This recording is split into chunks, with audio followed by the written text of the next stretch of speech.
Canada's coastline is the longest in the world, but how does Canada do when it comes to protecting the wildlife on those shores? I'm Dan Riskin. If it were stretched out like a string and wrapped around the planet, Canada's 113,000 kilometers of coastline would extend more than 2.5 times around the world. Only Russia's coastline is anywhere near that long, and theirs is only 75% as long as ours. From sea turtles to walruses, coastal animals need intact coastlines without buildings or other developments on them in order to live their lives. But people like coastlines too, so that's where we tend to build. According to this latest analysis, around the world, just 15.5% of coastlines are still wild and intact. That's a pretty scary number. But how does Canada compare?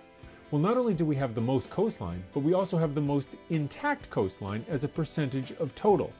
Canada has protected 53.4% of its coastline. Compare that to, say, Australia, with a little less than 1% protected, or the US with less than 1/30% protected. Canada truly stands apart.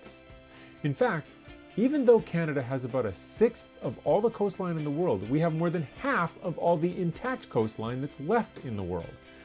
Now, this has largely happened by accident, of course, the result of having so much coastline up north in areas with so few people, but it's an accomplishment that we can celebrate nonetheless.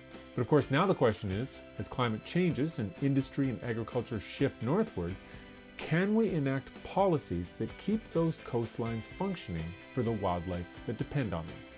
For CTVnews.ca, I'm Dan Riskin.